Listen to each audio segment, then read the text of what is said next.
Hey, this is Jeremy from LeadQuizzes. I'm really excited to share with you today. I'm doing an interview with Jennifer Hudye. She's phenomenal at creating nurture campaigns, and so the reason why these are so important is going to help you, build more engagement with your list, build a better relationship with them. It's going to help you increase your sales, and it's going to help you actually be able to test, so you're not just shooting from the hip, just sending out broadcasts whenever. So really what nurture campaigns are is it's going to be like an automated email sequence if you didn't know. So after someone opts in, they're going to get emails every few days. Everyone's going to get them. And so without further ado, I want to hand it off to Jennifer and let her really give you this workshop. Awesome. Thanks, Jeremy. So thank you so much for joining us today. I think that it's going to be really, really helpful for you to get clear of setting up your nurture campaign. By the end of this workshop, slash webinar, you're going to have a really clear game plan laid out for you for your 2-week nurture campaign right after your quiz.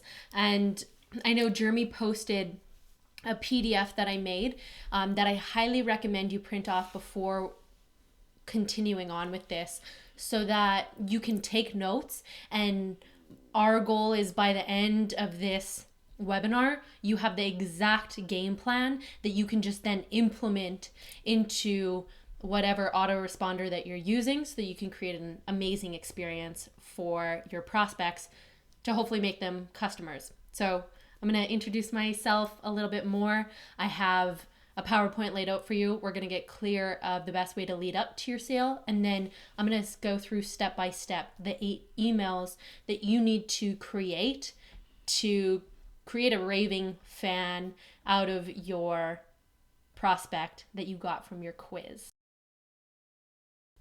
All right, let's get to it. So a few things that I want to promise you right from the beginning is I'm going to keep this as simple as possible. I'm going to use a lot of simple analogies to get your mind wrapped around it. I know sometimes internet marketing can be a little complex. I'm going to give you the formula so at the end of the workshop, you know exactly what you need to do and how you're going to implement it. And I'm going to make it relevant to you and your business. So right from the beginning, I want you to start thinking about how all of this relates to you, your customer, your offer, your business. A little bit about me before we dive in. My website is jenniferrachel.com, and I have a company, Jennifer Rachel International, where I have 2 brands under it. One is Strong Mind, Sexy Body, where I help millennial women achieve their fitness goals while still living a happy, balanced, confident life. And a new brand that I'm launching called The Conscious Hustler, which helps millennials get present and intentional while enthusiastically hustling towards their goals. And when I started building up my brand, I noticed a couple problems. The first one is I kept hearing about how important leads were and that I needed to build my list. I need to create or build up my leads, which I totally agree with. And so I just slapped on an opt-in page onto my website, or I would create opt-in pages. And so I was building up my list, but it was really spontaneous. And I didn't have anything on the back end as far as creating a strong relationship with the people who opted into my list. And so I was only broadcasting really when I felt inspired. I wasn't leading them anywhere as far as helping them. I was giving them content to hopefully fulfill their goals, but I wasn't leading them towards their goals. And every once in a while, I would randomly ask if they wanted to buy something, but then I was getting frustrated because I was wondering why they weren't. And it wasn't until I really realized that nurture campaigns are super, super important. And so I began studying autoresponders. I started reading a ton of books from different internet marketers and understanding how to set up a phenomenal nurture campaign. And the way that I can wrap my mind around this is thinking, so the opt-in, the lead, getting their name and email address, or name, phone number, email address, is like if you're in the dating scene, you're getting the phone number. Now, that phone number means nothing unless you do something with it, unless you begin to create the relationship. You start taking that person out on dates and seeing that you're of value to them and that maybe they want to be in a relationship with you. So bringing it back to internet marketing, getting that opt-in, creating a relationship with them through a nurture campaign, and eventually asking if they want to purchase from you. And so it was a lot of trial and error for me of really finding my voice and creating an active list. And that's ideally what happened. So once I put my nurture campaign in place, I want to share with you a couple of the results that I got. So the first, I'm going to show you the 8 email sequence that I do for my nurture campaign after my quiz through LeadQuizzes. But I asked many questions in there to get the people engaged. And so, for example, I asked in one of my emails, I asked 3 questions. Tell me what was the absolute worst part of your last diet or fitness program, because I'm in the fitness space. What's your current number 1 fitness goal and why haven't you reached it yet? And I'll get questions where people will tell me exactly what's going on. I had no plan and my goal was to find a workout routine that I could stick to, but I didn't know what to do, so it made it hard, and I haven't been successful because I have no motivation. And this is powerful for so many reasons. I'll share with you a couple more. In my very first email that I send, this is one email that someone sent back to me. I share my top 3 to 4 values, things that are really important to me that if people know right off the bat and they don't jive with them, then we're probably not going to click. And I tell them that straight up. If you don't feel like you align with these things, we're probably not going to get along. But I say, if you do, I want to hear from you. What are the things that you're about? What are your values? And I'll get responses like this. So this is one woman sharing with me 5 things that she's about, and then I'll also ask, what are some things that you need help with? So she shared, being able to be more intuitive with her eating, loving herself, creating more consistency, and then this was the first email that I sent to her, and she said, thanks so much for reading, have a lovely week. And we began a conversation. And that's what your nurture campaign should be. It shouldn't be a one-way conversation. It should be you engaging with your prospect and giving them a bunch of value and things that will move their needle forward towards a solution. But it should be 2-way. Here's a couple other ones. Thanks so much for the email. And we related on a couple things that I shared in my values. Or I like when people have to really think about it. And right off the bat, as influencers, as motivators, we need to be challenging people and helping them to think more clearly. So I'll get responses of, I haven't thought like this before, or this was a good exercise for me to do.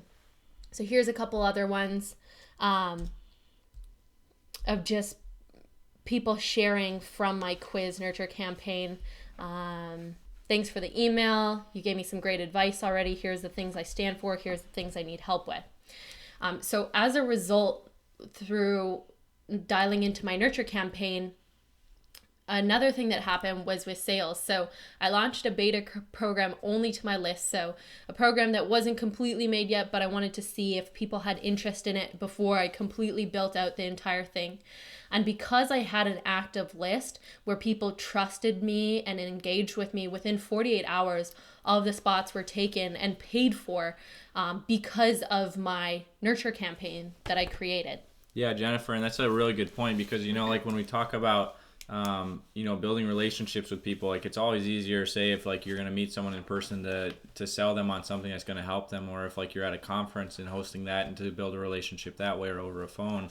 It's a lot more difficult over like email, especially if like it's only a one-way street. So I love how you talk about, it's this back and forth, and obviously your results have shown like people are just pouring out like what's important to them, and like, you're getting vulnerable with them, they're getting vulnerable with you, and you're really setting this relationship up well for you to help them. Like when they're ready to solve their problems, they're ready to come to you for that support and buy your products.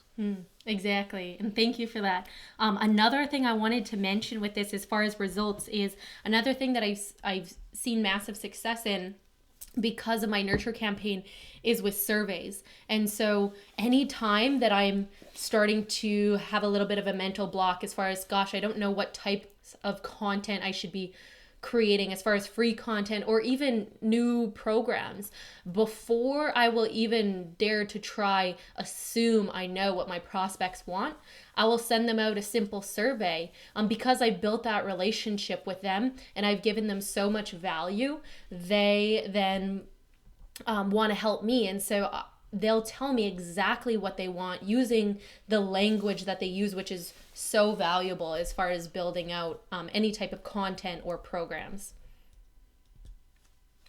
So just to go a little more in as far as if you don't have a nurture campaign set up yet, there's a few different things that you're going to face. One is you're losing buying potential. One of the interviews that Jeremy did, he shared that Yuri Elkheim said that 85% of people won't buy immediately, but they will buy over the next 18 months. And I think that's huge to know that you need to have a plan in place for your leads, or you're going to lose a lot of buying potential. You need to create that relationship. Everyone's not open to buying immediately. So it's important to build that relationship. Secondly, monetization. So in order to scale your email list, you need to be able to monetize and create an effective nurture campaign.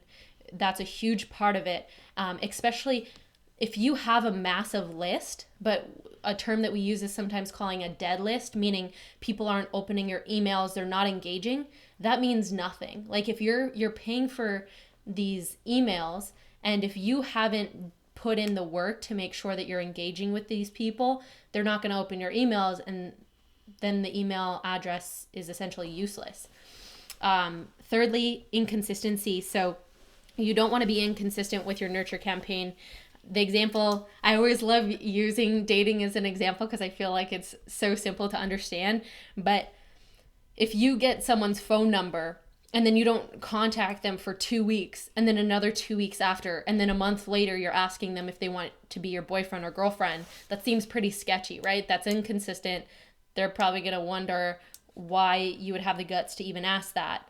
So the same goes with our nurture campaigns. You need to be consistent with the value you're bringing. Yeah, Jennifer, and just to go back real quick, I think on your point number 2, as far as monetizing this, like we talk with a lot of people that use LeadQuizzes, and the best ones where they really have their nurture campaign dialed in, you know, they're making upwards of like $15 per single lead over the course of a year. I even talked to someone last week where they make $50 a lead. And one of the reasons they do that is because they're creating these relationships. Like that specific person does a lot of live events, so their leads come in, they come to a live event, and then, you know, because they're able to build that relationship, they spend a lot more money. And so if this is something you don't focus on, and all you're really focused on is like the sale, like right after they come in, like immediately after they come through their quiz, you're losing out on like a lot of potential. And then on like your third point about being inconsistent, something I brought up earlier is just like you're not able to test things. So if like you look at kind of your historical, you set up this email campaign, you say, you know, I get consistently this open rate, this click-through rate, I get this many sales when I make an offer in this email, then you can start to say like, well, what if I test this like risk reversal, or what if I add more urgency here, or what if I add, you know, more value, or ask a better question in this email? And you're really able to start to like dial things in, versus if you're just sending like a broadcast, well, it's like, well, I don't know, like maybe it was a Tuesday and maybe just people just hate opening their emails on Tuesday, or, you know, so it's just like you're actually able to start making like strategic decisions with these nurture campaigns. So I just wanted to share that and let you jump back in, Jennifer. Yeah, those are great points. Thanks, Jeremy. So now that you know why it's so important, again, I'm going to share with you that by the end of this, you're going to have a game plan for your customer's experience from the opt-in to hopefully a purchase of a Raving fan, and an 8 email or 2-week nurture campaign that will guide your prospect through the process. And so remember this too, in online marketing, it's exactly like if you had a bricks and mortar business, if not even more, as far as that customer experience. Imagine the opt-in being someone stepping into your store and saying, let me see if I'm interested in what you have. And you need to take them through this experience of being engaged and getting excited and wanting your help because of this. So before we dive into the specific emails, step number 1 is begin with the end in mind. So if you're taking notes on the PDF, make sure you write this in. There's some blanks there. And getting super clear of how you're going to take them on this journey. So the first question you want to ask is, what is the product or program that you want this campaign to lead to? And so, for example, your goal may be to get an actual sale at the end of this specific campaign after your quiz, or it may be to set up a call, or maybe it is to submit an application. So what is the goal of this specific campaign? And I want you to remember too that setting up a nurture campaign, you want to make it consistent as far as from the time that they opt in to the sale. So I wouldn't recommend using the same nurture campaign for every single campaign that you use. You can use some main principles, but you want to take them, you want to guide them in the right direction. Secondly, what is the end goal that the customer wants? And so with this one, it's really important to ask, what is the language that the customer is using of as far as what they visualize their solution being? So this isn't you saying, oh, the end goal of the customer is to have a 60-day program with 8 PDFs, 5 videos, exercise videos, nutrition advice, and like a video of me doing a dance. I don't know. It's using the language, like for example, with my Strong Mind, Sexy Body Blueprint, I've tested and asked so many women that I'm clear that their goal is they want to lose 10 pounds of body fat. They want a toned body, and they want balance, energy, and confidence. That is their end goal. So you need to make sure that you're using that language throughout your nurture campaign, whatever your customer's end goal is. So it's all about the benefit or what problem you're going to help them solve, not necessarily how you're going to do that. Yes, exactly. And then on the flip side, there is, what is your main goal? And so in the very first question we asked, it may be a call application or it may be a sale, but asking, what is your big overarching goal as far as where you want to lead this customer? Do you want to lead them to one-on-one coaching? Do you want them to come to a seminar? What is the big goal? And again, making sure that that is in alignment with the nurture campaign that you're setting up so that everything is like a puzzle piece fitting together perfectly. And then the fourth question that you want to ask is, where is the customer? It should be, where is the prospect at right now, this moment? And so what knowledge do they have, and what knowledge do they need before they're ready to buy? And an example of this is, I was talking to one of my friends who's in the online space, and she helps with body love, helping women to love themselves more. And she was telling me how she was getting a little frustrated because she was seeing how a lot of the women that are her prospects are still buying, $200 jeans, thinking that that's what's gonna make them finally love themselves and give them confidence, or they're buying the most expensive makeup or clothes. And we talked about how there's clearly a disconnect of who's her perfect client and who are the women that she wants to help. Meaning she needs to educate these women who would potentially be prospects or buyers into understanding that body love is important before they're actually ready to buy. Right now, they still think that designer jeans and expensive makeup is going to bring them confidence. So getting to the level of what your customer knows, what your prospect knows, what they don't know, and making sure that you motivate them, you engage them, that you teach them what they need to know before they're ready to buy, or to help them make an educated decision on purchasing. And then this goes with the last question, which is, how will you get them primed for the sale? So just like what I explained is, What are the things that you're going to teach them to make sure that they are ready to make a purchase? For example, with my Strong Mind, Sexy Body Blueprint, a lot of the women coming in think that they really need exercise advice, they need nutrition advice. And so I will give them those value pieces to show them that they can get results.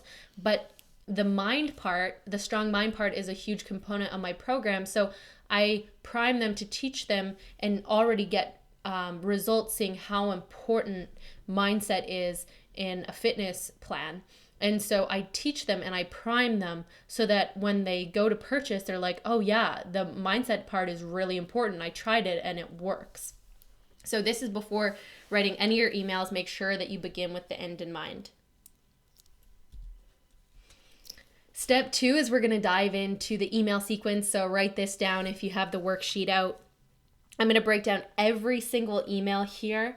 Jeremy, if you have any questions or want to clarify on anything, feel free to let me know. But we're going to dive into email 1. So as soon as your prospect opts in from the quiz, you want to send them over an email. I would say within 5 to 15 minutes before they, or right after they opt in. And with the subject line, you want to have something to do with the quiz so that they know that some random stranger is not just emailing them. They know that they just took a quiz. It's still top of mind. And, oh, this person's sending me an email. I'm going to open it. Secondly, you want to thank them for taking your quiz and spending some time with you already, giving gratitude. Thirdly, this one's really important. You want to ask them to drag your email over to the safe sender list. And so if they have Google, this is a screenshot of a little bit of my first email. I literally put a photo showing that, hey, drag me from the promotions over to primary, because if you don't, you're going to get stuck in promotions just like the other 30 people they opted into in the last couple weeks. But if you're in primary, they're going to most likely open up your email. And then fourth, you're going to share your values. I think that this is a really strong foundation to start any relationship on before giving them content, is saying, hey, this is what I'm about. This is kind of who I am. And if we mesh, amazing. If we don't, no hard feelings. And I go into the 4 things that I'm all about, and put a little story showing my personality and my sense of humor behind it.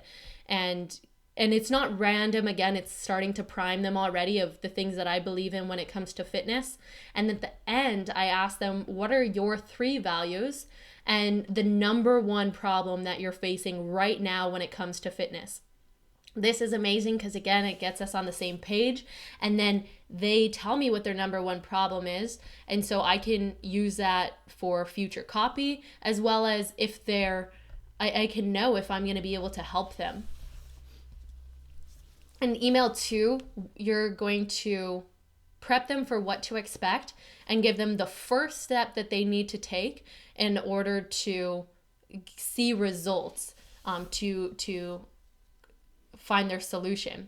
So one thing I like to do in my nurture campaign is in the subject line for the next 7 emails, I put brackets and I'll label them 1 to 7.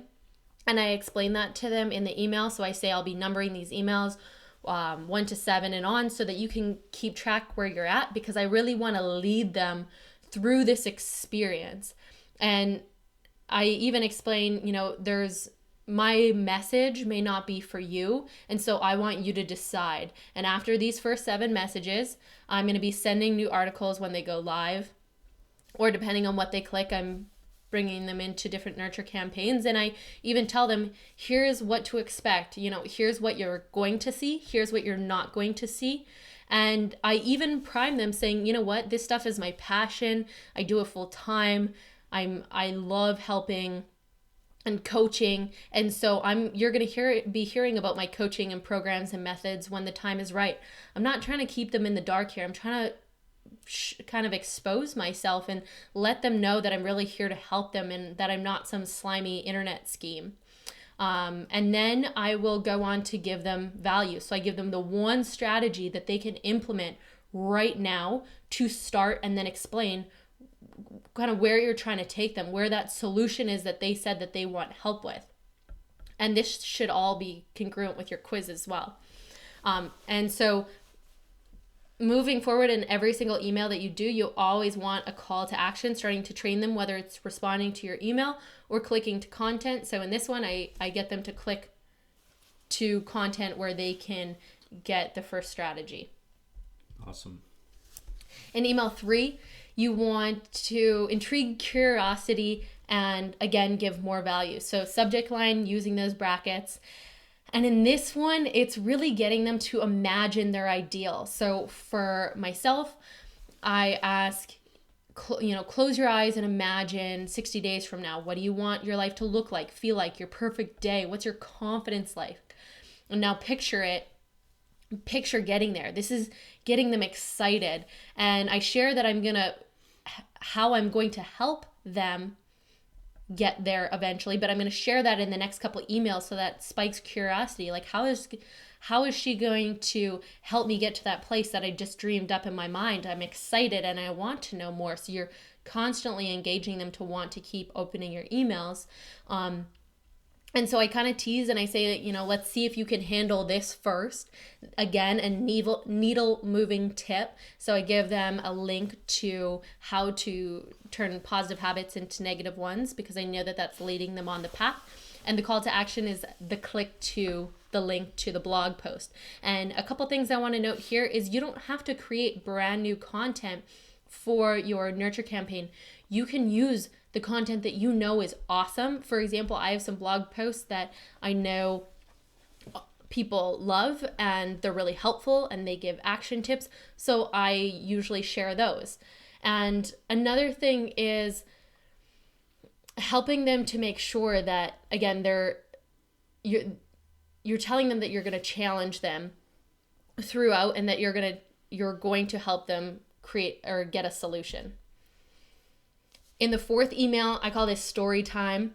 Subject line, I highly recommend something awesome for opening is saying, personal, can I share my story with you? Subject lines are huge. I'll share a little more on that later, because if you don't have something intriguing, they're not going to open, then they're going to miss your content. But I recommend sharing a story of you or a client that you've helped, and make sure to really bring out your authenticity and making sure that you're clear of how your product or service helped with that. This is key. You're not just telling them a story to entertain them. You're telling them how either you went through an experience, you went through a deep low that's important to bring up in your story, how you overcame it with your product or service, or how someone else did. So this is like a real quick, short hero's journey of where you're at, how you overcame it, and then that solution ended up being the product that you're leading them to. Exactly. Yeah. And your call to action here is asking them to share a bit more about their story and where they're at. Asking specific questions is helpful. This email that I send, email number 4, gets so many responses. And I was sharing with Jeremy earlier, it's crazy some of the responses that I'll get of women completely opening up to me as far as saying, you know what, I'm in that spot right now. I'm in the low that you were at I've tried every diet, juice, fast, cleanse, workout program, nutrition out there, and nothing's working. And I'm starting to get so frustrated, but I want to go through what you've went through as far as figuring out the solution. So I can't wait to see what's in store. And and it's crazy. And some of the ones you showed me, the examples you're giving are more PG responses, but some people will literally pour out things you're shocked that anyone would share with someone that they've never met before. Mm-hmm, exactly. And that's that trust getting built and that vulnerability. If you want people to be vulnerable, you need to be vulnerable first with them. And another thing that this is probably the time that I should mention it is with all these emails, anytime your call to action is asking people to respond, you need to respond back to them. You can't just ask for a response and then not respond back. They're going to think you're an a-hole. And if you're asking for something from them, you need to respond and acknowledge that. And sometimes if they show that they're so ready, they're so eager and excited, that's a perfect opportunity to say, thanks so much for sharing your story with me, maybe we can hop on a call and see if you're a good fit for my program. I believe I can help you. Or maybe you're sending them a link over to your program because they're showing that they're ready now. Yeah, and for the more advanced users, I guess, like most people, I wouldn't recommend this, but if you're getting so many responses, you can hook up something like Intercom, which we use with LeadQuizzes, which is just like a support ticket. So anytime, anyone emails our support email, which is where we'd send out the emails from, it just queues it up, and like anyone on your team can get to it, and that way you don't lose it, but you're still, keeping that engagement up.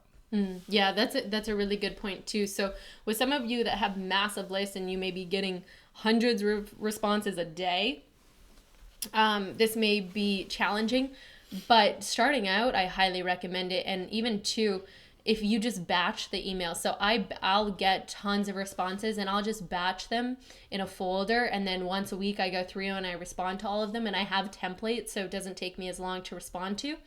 But it's been so helpful. Again, on more of a technical side too, when people respond to your emails, that's telling their email provider that, hey, this person's legit, so make sure that their email always pops up in the primary folder because they're responding to it, which is perfect for you. Email 5, I call it let's get personal, and an invitation. So subject line, again, using those brackets, and then this is where you ask, are you really serious about getting an answer to your problem, and filling in the blank there. What I like to do is to say, on a scale of 1 to 10, how serious are you about this? And asking them to respond. If they're anywhere between an 8 and a 10, I'll respond back to them saying, hey, let's hop on a call, or here's my program, because they're ready to rock.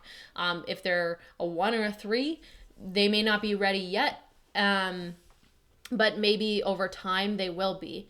And they're still responding, so they're still engaged. And I will then ask, as far as I tell them, I prime them that, hey, keep a lookout, because over the next couple of days, I'm going to personally invite you to something, which is going to be my program. But again, I give them some sort of needle moving tip. And I say, if you're ready now, click here. Email 6. I call this the foot in the door and the invite. So this is asking them now, may I help you? And saying, if you're serious about this, can I help you? I feel like by this point, you've developed the relationship with them. They feel like they can trust you if you've done things right. And your call to action here is linking to your sales page. I don't recommend you putting all of your sales information in the email.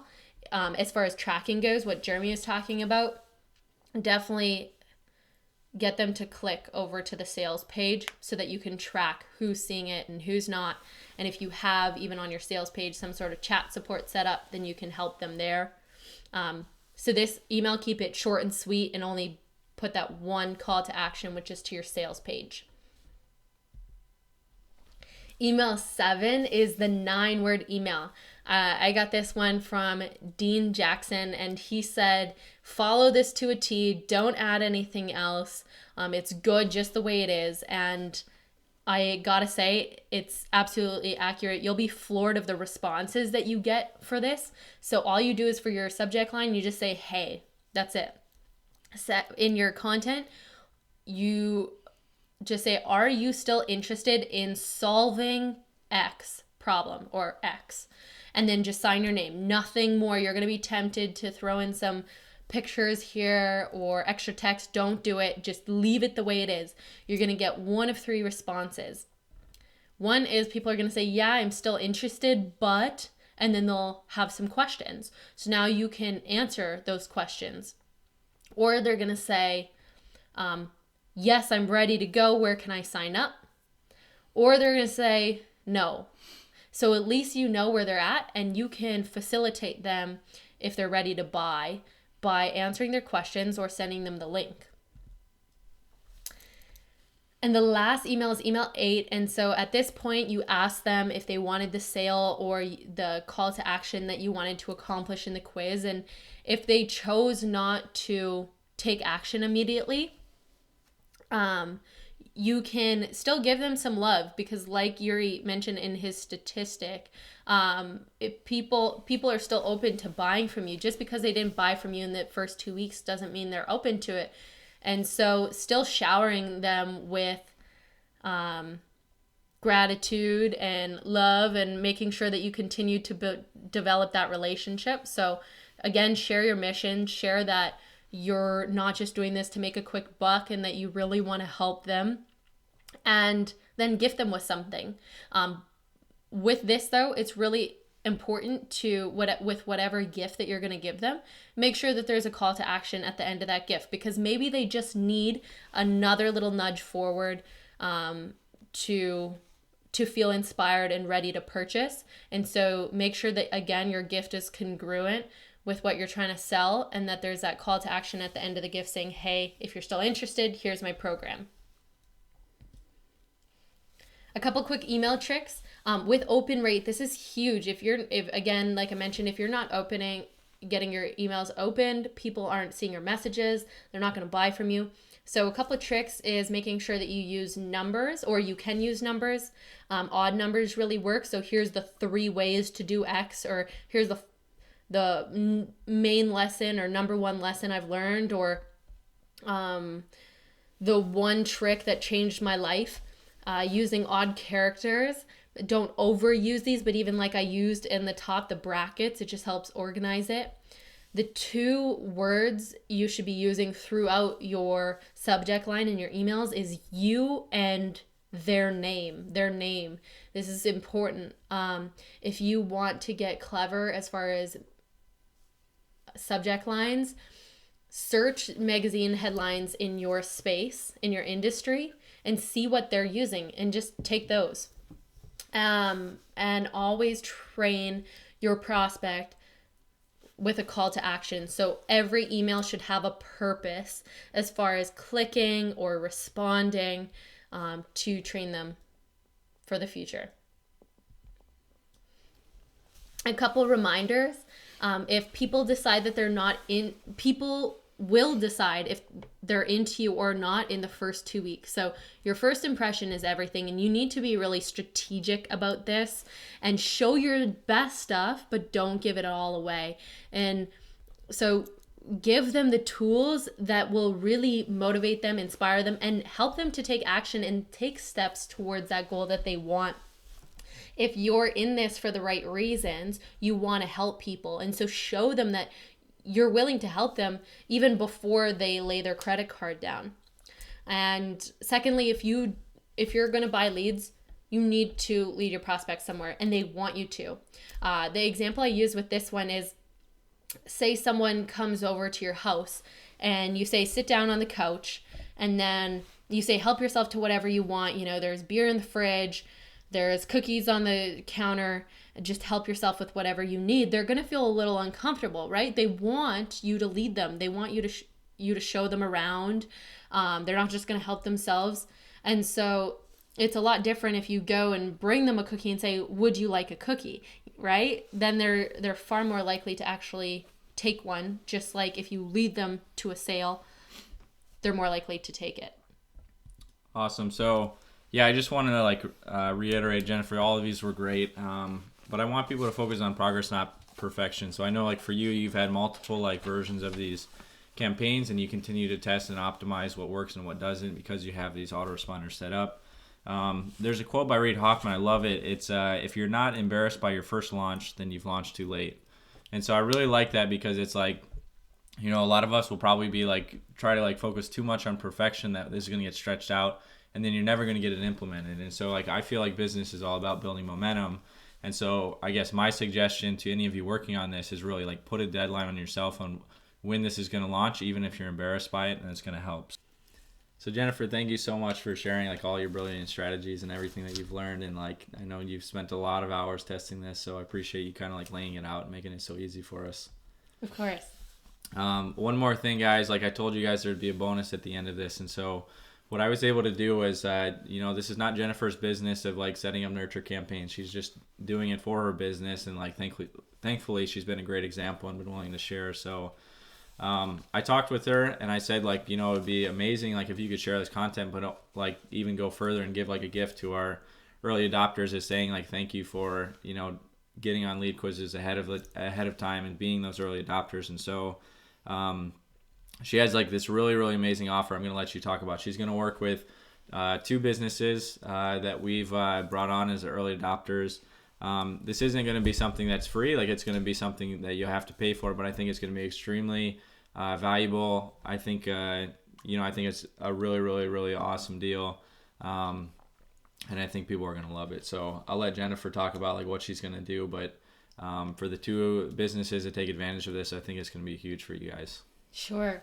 So I thought about it, and I basically came up with something that I wish that I would have had starting off my nurture campaigns, because God knows how many hours I've put into them and learning about them. So for 2 businesses, I'd like to do, or I will do, a 4-hour virtual workshop where we are going to, number 1, reverse engineer your process as far as what your goal is for your nurture campaign and get super clear of those questions that we talked about in step 1. And number 2 is I'm going to give you swipe copy for your entire campaign so that you don't have to spend hours upon hours trying to write copy if it's not your skill, and trying to, and we'll construct it for you and your business to make sure that it has the tone that you want to have it as far as your personality, and geared towards your ideal clients. And then lastly is I know how to set up a awesome nurture campaign in Infusionsoft. So if you use Infusionsoft, I will set up the entire nurture campaign in your Infusionsoft for you. So that is the gift that I would like to give to 2 businesses. I'd love to do more, but I really just don't have time since I don't do this. So if for whoever's serious about it, I think that it would be amazing, because by the end of our 4-hour workshop, you'll walk away and you'll know exactly, you'll have everything set up, even to the tags in your campaign. Yeah, I think that's incredible. Thank you, Jennifer. Of course. Yeah, and so I think if you guys can take advantage of this, like, definitely jump on this. Maybe you can talk her into doing more than 2 businesses. Maybe not, we'll see. But I don't make any money from this. I just think this is like a huge valuable thing that, you know, you guys can like take advantage of and just build that momentum and, you know, put more of the pieces together that you're going to be able to scale up your business and really, really explode things. So again, thank you, Jennifer. We'll put a link to her calendar in the program notes so you guys can find it there. Thank you. Awesome. Yeah. Thank you so much.